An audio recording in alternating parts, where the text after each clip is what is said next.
Hello everybody, my name is Gavin Killett. 12-minute slot, we thought to give ourselves an extra challenge, we combine it into two. This presentation is both here in the low carbon, but it's also later on, there's a shortened version in the Oxfordshire 2030 pod, because it's about the future possibilities for a low carbon economy in Oxfordshire. A quick overview, I missed unfortunately the LEP's talk earlier, but briefly, there are ambitious plans for economic growth in Oxfordshire, which you probably know about. The focus is very much on high-tech, export-led growth. The Local Enterprise Partnership has identified what they call the knowledge spine, linking Bicester in the north and east of Oxfordshire, through to Harwell and Didcot in the south, with Oxford City at its centre. If we pursue this growth plan, then there's likely to be something like 85,000 new jobs in the county by 2030, and the requirement for something like 100,000 new homes. I'm just picking out highlights from my perspective from their plan. They also want to improve broadband everywhere across the county and invest in transport. I want to talk a little bit about the growth plans, the implications of those growth plans, and then the opportunities that those kind of sort of create for low carbon. The picture on the bottom left is one of the County Council's sort of futuristic visions of a monorail running down Oxford Ring Road. Notice the number of cars in that picture compared with the one top left of current status of play in Witney. The housing and transport systems in the county are already under pressure. Quality of life issues are a concern for people. The quotation, "doing nothing is not an option," is one that I've taken from the leader of the County Council, Ian Hudspeth. He said it on many occasions. But we have a very politically charged debate. The picture bottom right was from Weston-on-the-Green, if you remember those times, the precursor to the Bicester eco-town, where basically people voted and said, voted with their feet, mounted campaigns saying we don't want new buildings near to us.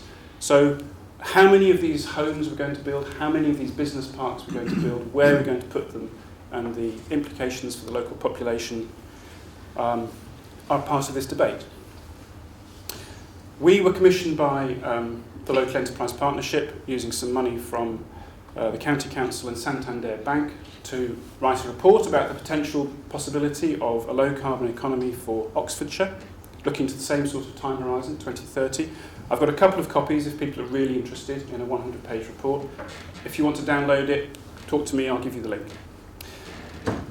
It's a strategy for looking at the economic growth plans and combining them with ambitious carbon reductions. It looks at the fact that we've got a very strong knowledge-based economy and how we can build on that.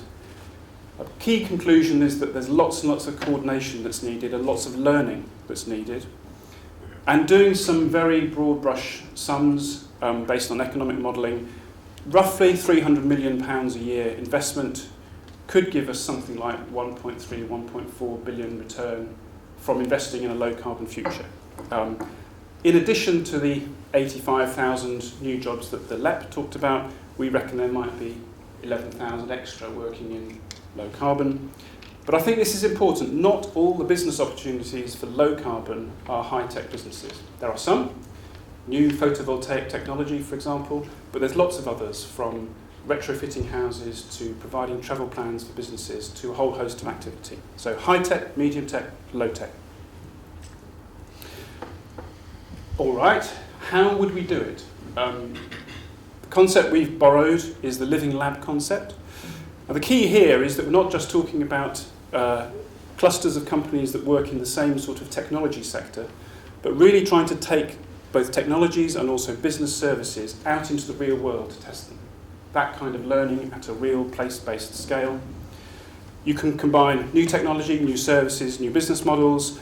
For the infrastructure, we're looking at how we can build buildings better, crucially how we can renovate existing buildings to much better energy standards, and how to do integrated transport in a more imaginative way, typically building the infrastructure before we start building the new developments, which is the opposite of what we normally do.